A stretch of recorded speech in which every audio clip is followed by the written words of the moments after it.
Hello, ഇന്നൊരു mini വ്ളോഗാണ് കേട്ടോ. അപ്പോൾ അതായത് തലേദിവസം തന്നെ ചീരയൊക്കെ മുറിച്ച് അതരിഞ്ഞ് ഫ്രിഡ്ജിലേക്ക് വെച്ചു. അതുപോലെ തന്നെ കഷ്ണങ്ങളൊക്കെ റെഡിയാക്കി വെച്ചു. ഒരു പരിപ്പും കുമ്പളങ്ങയൊക്കെ ഉള്ള ഒരു ഒഴിച്ചുകറിയായിരുന്നു കേട്ടോ. അപ്പോൾ അതൊക്കെ റെഡിയാക്കി വെച്ചിട്ടുണ്ടായിരുന്നു. രാവിലെ തന്നെ അതേ ചോറ് വാർത്ത് വെച്ച് ചേട്ടൻ വെള്ളം കൊണ്ടിട്ടുണ്ട്. അപ്പോൾ തന്നെ കഷ്ണങ്ങളൊക്കെ വേഗം കുക്കറിലേക്ക് ഇട്ട് വേവിക്കുന്നുണ്ട്. അതിനിടയ്ക്ക് ചീരത്തോരൻ വയ്ക്കുന്നുണ്ട് കേട്ടോ.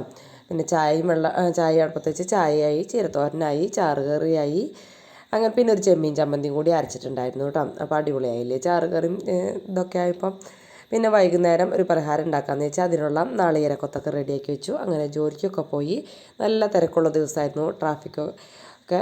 അത് കഴിഞ്ഞ് വൈകുന്നേരം വന്ന് നോക്കിയപ്പോൾ ചോറ് ഇത്തിരി കുറവുണ്ട് കേട്ടോ. അപ്പോൾ കുറവുണ്ടോയെന്ന് എനിക്കൊരു സംശയം. അപ്പോൾ നമ്മൾ പഴം ഉണ്ടായിരുന്നു, ആ പഴമൊക്കെ വെച്ചിട്ട് ഇതുപോലൊരു ഐറ്റം ഉണ്ടാക്കി. അപ്പോൾ ഇതിൻ്റെ ഫുൾ വീഡിയോ നമ്മുടെ ചാനലിൽ കിടപ്പുണ്ട്, കാണാൻ മറക്കരുത്. പിന്നെ സ്കിൻ കെയറൊക്കെ ചെയ്തു. ഇതിൻ്റെ ഷോർട്ട് വീഡിയോ വരും കേട്ടോ, എഡിറ്റ് ചെയ്ത് തീരാണ്ടാണ്. അപ്പോൾ ഫുൾ വീഡിയോ കാണാൻ മറക്കരുത്, സബ്സ്ക്രൈബ് ചെയ്യാൻ മറക്കരുത്.